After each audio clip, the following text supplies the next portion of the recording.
almost fell back. Okay. Hello, my name is Cynners. I'm a fashion designer and mystic. We're going to be doing today's reading with Tiny Tarot. I don't know what kind of theme song this is. Reading with Tiny Tarot. This should be a series, huh? What divination messages are from Tiny Tarot?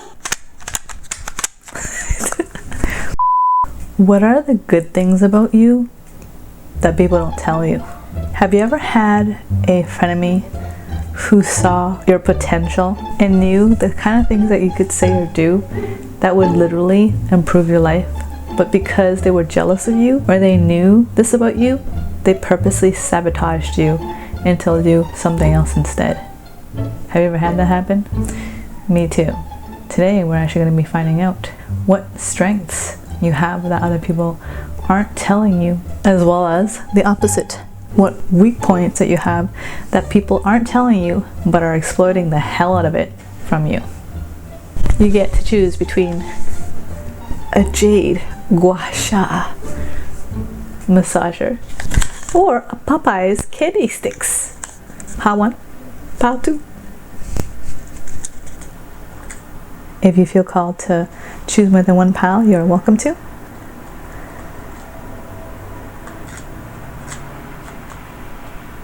And I'll see you at your reading. Okay, pile 2. I'm at pile 2. I started at pile 2 and I didn't even start pile 1. What the hell am I on? Since they're so tiny, I should use a bowl of some form, but I don't have one. Dilemma. Okay, they're like, there's a bowl right there. And I'm like, do I really want to empty it? Yes. They're like, yes, you do. Oh no. Pile 1. For your reading, I'm going to go like this, okay? We're going to find out what your strengths are that nobody tells you about. Strengths you have that others don't want you to know, or they're not telling you because they jelly. Okay, oh, that's a lot of cards. Okay. Fingers be loaded. Okay. Oh, this is cute. We got Strength card, Queen of Cups, 5 of Pentacles. No, 1, 2, 3, 4, 5, 6 of Pentacles, and 10 of Cups. Okay. How do I show you this? I never had to show such tiny cards before in my life. But yeah, these are your cards. Okay. Well, for one, you're strong. You're strong in every way. You're resilient, psychologically strong, you're physically strong, you're emotionally strong. But other people don't tell you that because then they feel like you'll become cocky and you think you're invincible. And that scares them and frightens them. You might be a spiritual practitioner like me, pile 1. You might be an awakened one. You might be someone who is an alchemist. People can see how resilient and strong you are, but they don't want to tell you that because in fear that you might manipulate them, or in fear that they won't be able to manipulate you. So they don't want you to get too confident. They don't want you to believe in yourself too hard.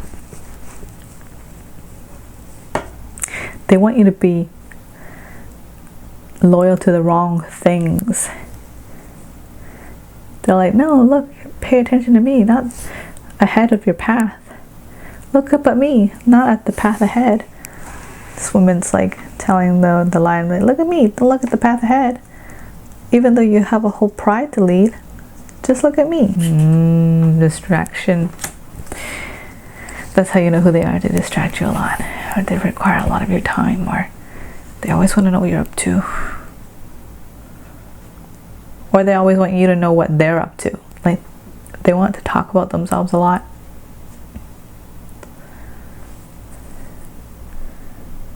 Especially to you. They want your attention. You're compassionate. That's your strength. You have the ability to forgive people despite how much they've wronged you. You have a very big heart and you have the ability to love endlessly. They don't tell you that because they want your love to themselves. Some of you guys here that chose pile 1 might have a tendency to attract possessive lovers or crushes who end up becoming really controlling or possessive of you, or even friends, because their egos get challenged because they feel that they're no longer special if you start sharing that sort of affection and compassion to other people as well. But that sort of compassion that you show to others is what will heal the world. And they're so selfish, they don't want you to heal the world. They want you to just heal them and give it all to them. They just want you to empower them. They are misusing your ability to make themselves feel good. That's some shade right there. They know that you have spiritual abilities, but they want you to use, they're exploiting your spiritual abilities. That's what they're doing. They're exploiting you. So your weakness is, the weakness is because you don't see how strong you are and how needed you are in the world and how healing you can be for others and how you can offset the imbalance of the scarcity mindset of the world. My nose is so itchy. You have the ability to bring things back into balance. And because they see that, it makes them feel inferior. So because of that, they want you to turn towards them and give them all the attention and all the strength you have. They know, whoever these people are in your life, they know that you're going to cross paths with your soulmate. You're meant to be with someone. You are, oh my god, I'm offended, because whoever is fucking with you, pile 1, they are fucking with you spiritually. They are not only just walking on the dark path and they don't want for your happiness and they want you to make them feel good all the time. They also don't want you to meet the divine partner you're meant to find this lifetime.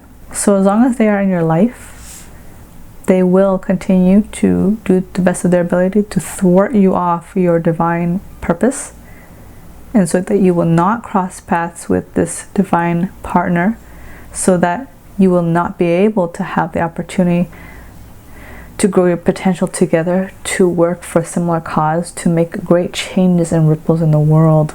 This is some spiritual warfare going on, pile 1. That is the strength you're not seeing about yourself. They're not telling you about it. And because they're not telling you about it, they're using it to exploit it for their own benefit. And they're also exploiting it by making sure that none of this gets out to those who really need it. That's fucked up. Any advice? Yeah, you know what, I've come to terms that I've just given up on that. My readings are heavy as fuck. So if you're here, you are doing the work with me. I try my best to make my readings fun, but they also always turn into something really serious. So I think that's just my energy. My energy here is, we get really deep. Okay. Advice for pile 1 on what to do about this.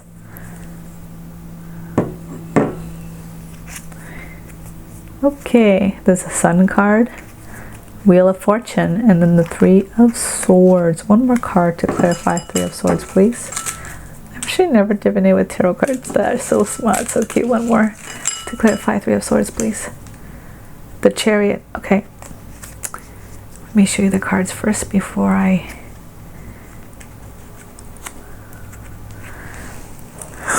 My fingers are so thick compared to these cards. Okay. Oh, okay. You are meant to remove this thorn from your foot, even though it will cause you heartache. For some of you guys, it might be a lover, a jealous lover, a possessive lover that has promised you a future that they couldn't uphold. It's totally giving me vibes from the, oh my god, which reading was it that I did recently? it talked about how these people are trying to distract you and cause you to settle for less than you deserve, and not reach your full potential of who you're meant to be this lifetime, because seeing you do that will trigger them and make them jealous, but also it will not be according to their plan. I'm hearing the dark one. I don't know what that is. If any of you guys know, please leave a comment down below. The dark one. They work for the dark one. That's what I hear. This might be a specific entity that they work for or make sacrifices for. It's getting deep. Okay. Yeah, the advice is, you will know, because every time you have a heartbreak or something really devastating happen, they are always there for you. And so that's why you think they're a good friend, but they're actually there for you during your heartbreak, because like they're literally like the enemy right in your nose, because you would not suspect them of being the enemy when they're there supporting you, giving you emotional support. But really it's to ensure, to see and relish in the satisfaction and the gratification of knowing that you suffered. And they're like, they look like they're like, oh, it's okay, I'll get you this, I'll get you that. But you're like fueling that. It fuels them. It makes them happy. It makes them alive. It makes them important. It makes them feel special, and it makes them feel triumphant to see you like that. Okay, I'm gonna pull cards on how we can identify this person, aside from the fact that they're always there for you every time you're like sad. Any other indicators? This person is always trying to give you advice on what they think is best and right when their own life is in shambles. So they're a hypocrite. They don't practice what they preach, and they give advice that they don't even implement. We got the Justice card, and we got 1, 2, 3, 4, 5. I don't know what this card is. 5 of Swords or 7? I think it's 5 of Swords. It could be 7 of Swords, but I think it's 5 of Swords. Yeah, so they come across like they're so orderly and that they're very dependable and they have their shit together and they know better than you, which is why you give them authority and you give them the upper hand, you put them on a stool above you. But in actuality, they're a huge mess. They're just really good at putting up a front and acting. And whenever there are like moments where the character kind of like slips and it's something a little bit questionable, you're so faithful because you're the lion. You're so faithful that you overlook it. But these are details you shouldn't overlook, because devil's in the details. It will reveal the cracks of who their true identity are versus the facade they're trying to create impression for you, right? If you want a personalized reading, you can find the link down in the description box below to my website. Or if you want to shop my clothes, if you want to follow me into pile number 2, you're more than welcome to. I'll see you there.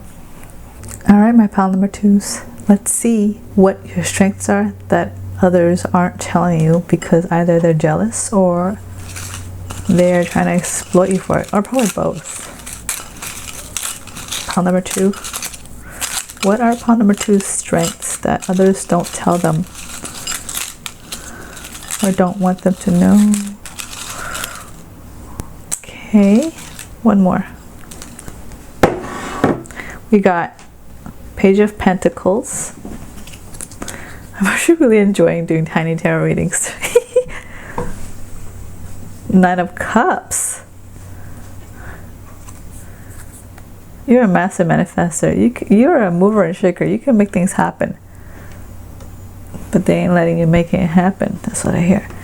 You got the 6 of Cups. Someone won't let you move on. Oh my god, you got the Magician too.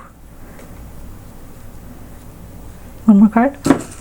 One more card to clarify the 6 of Cups, please. What people aren't telling me. Oh, people from your past don't want you to move forward and forget them. Okay, one more card then. One more card.